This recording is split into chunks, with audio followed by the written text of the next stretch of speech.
Hello everybody, good morning and welcome to That's Football. I'm Mark Goldbridge and this is your latest football transfer news. There's only days left, there is deadline day coming, and are we going to get some here we goes because there's so many people active. We're going to talk Liverpool, Arsenal, Chelsea, Man City, Spurs, West Ham. They're all looking to do deals, and are they running out of time? Well, we'll get straight into that, but I want to just say straight away, help me out. Help a brother out. You know, Man United knocked out by Grimsby last night.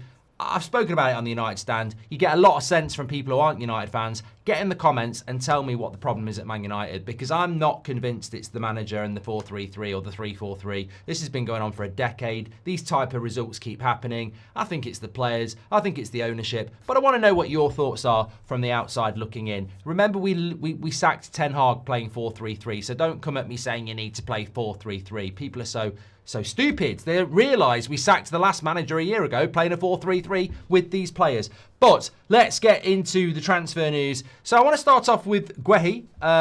Fabrizio Romano's update around Guehi and Liverpool is that Liverpool remain in talks to sign Guehi immediately. The player has already said yes to joining. The Reds are ready to pay over £30 million for him, but it depends on Palace and if they can get a replacement. Now, we know Newcastle also are going to go back in for Larsson. They've had a bid of 55 million bid rejected. They've gone back in with a third bid of 60.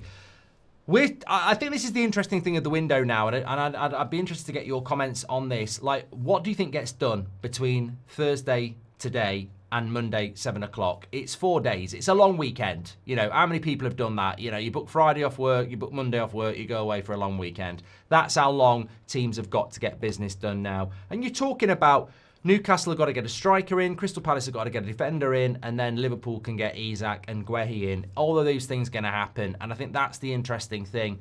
I've never known a transfer window like this in relation to the volume of signings by the big clubs. That record's already been broke for total spend in the Premier League. But how much could get spent in the next few days? If Strand Larsen goes to Newcastle and Isak goes to Liverpool, you're talking about £200 million of spend. If Palace get a replacement and Guehi goes, you're talking about another potential, 60, 70 million spend. And that's just between Liverpool, Palace and Newcastle. So there could be another £500 million easily spent in the next few days. In fact, it should go more than that. So there's a massive amount of movement ready to go in the Premier League. And I think it's about who can get done what. There's going to be a few players unhappy, and there's going to be a few fan bases sort of left in limbo if some of these deals don't get done. I mean, if you're a Palace fan and Guehi stays, brilliant player, but he's gone in the summer. So you've got a player that really wanted to go, loves Palace, but wanted to go, and he's going to run his contract down, and you're not going to get any money. If Isak comes back at Newcastle, you've got a player that really doesn't want to be there, who Newcastle were trying to replace, but they couldn't replace. And then Liverpool don't have two players that they probably do need when they look at the volume of transfers that Arsenal have made. So interesting few hours. Are we going to get some of these? Here we goes. We'll have to wait and see. But the deadline is approaching fast. I think both will end up at Liverpool. I just think it's about what Palace and Newcastle can do. And it certainly looks like with Palace, they had replacements lined up at centre-back. So that, I think they are ready to move on those.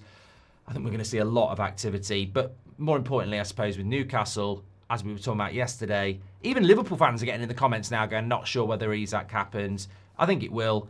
I think Newcastle are clearly, Wolves are obviously open. You don't put 3 bids in if you're not open. Where that leaves Wolves, obviously they're probably going to have to get a replacement. So this is what I mean. Everyone's got to get a replacement, and it's so late in the window. But I think Larson will end up at Newcastle. I'm presuming Wizard ends up at Newcastle. Newcastle have 2 strikers. They don't need Isak. Isak goes to Liverpool.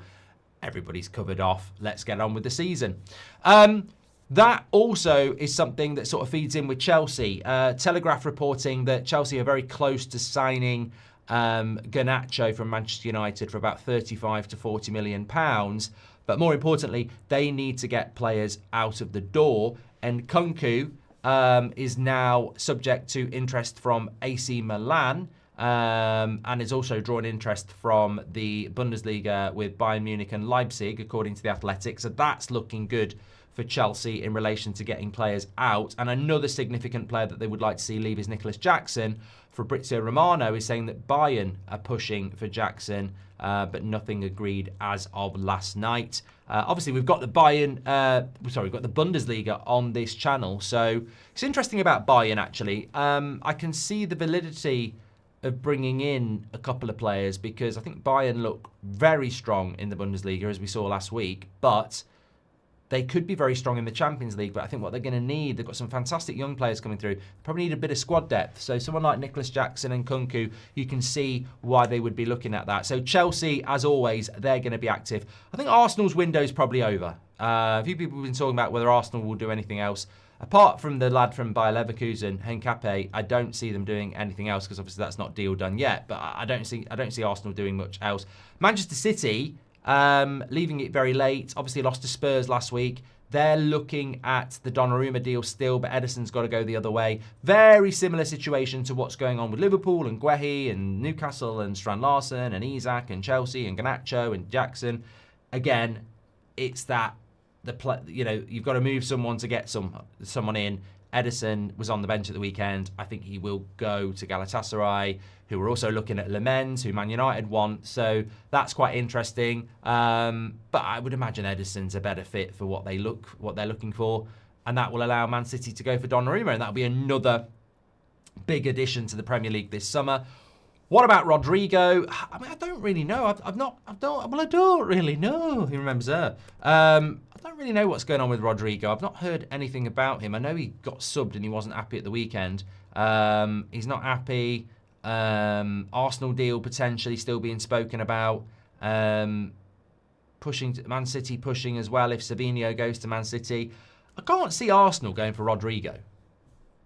Why would they go for Arsenal? Why would they've got Martinelli, Trossard, Saka, Wanyeri, Madueke, Eze, Havertz will be back. I can't see Rodrygo at Arsenal. I can see him at Man City if Savinho goes to Spurs, which is, again, Spurs are going to do some business in the next few days as well. So fasten your seatbelts for reactions on That's Football. It's going to get very, very interesting. As I say, I've never known a transfer window like it.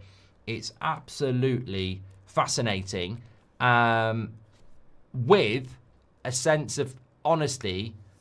Why has everybody left it so late? I mean, I do feel like the window closes on Monday and we're talking about all these deals that are going to happen, and then another day goes. You just feel like, when are we going to get these here we goes? But there's games at the weekend as well. Like, that's going to take up Saturday, Sunday. So I really do feel that we've got to get some movement, but it's almost like a domino effect, isn't it? There's certain things where clubs, I think, are going, I want this amount, we'll have to take this amount, and then they'll take it, and then that'll happen, and then that'll happen. And look, it's not just that. There's other clubs as well. West Ham are back in for that Victor from Botafogo. West Ham, Soucek, there's been talk about him going from West Ham to Everton. I'm just having a quick look here at some of the other news. I mean, it seems like Sunderland are involved. Wolves are interested in, this is probably where Wolves go if Strand Larsen go then. Wolves are interested in Genk striker Tolu Arakada, who is a 24-year-old Nigerian international who was the top scorer in the Belgian top flight last season with 17 goals. That could be a clever deal by Wolves. Could be a clever deal by Wolves. We see the Wolves and the Bournemouths and the Brightons do this all the time. They lose a player and you think, how are they going to do that? How are they going to get away with that? And then they go and buy somebody who replaces. So keep an eye on it. It's about to get very interesting. Do leave your comments on United. Also, I want to know who you think's getting done, even if you want to list it. I'm going to say Strand Larsen and Wizard to Newcastle. I'm going to say Palace by a centre-back, Guehi to Liverpool, Isak to Liverpool. Edison to Galatasaray, Donnarumma to Man City, Savinho to Spurs, Rodrygo to Man City. Arsenal will get that Henkape. Chelsea will get Jackson and Nkunku out and bring Garnacho in and Simons from Leipzig. And Man United will do nothing. They'll probably sack the manager, to be honest. That seems to be the plan. Take care, everyone. Get your comments in. Smash a like and subscribe. Don't forget, we've got live Bundesliga action tomorrow night, but I'll remind you about that tomorrow. Let's see if we're back live with a Here We Go today. Surely at some point it will happen.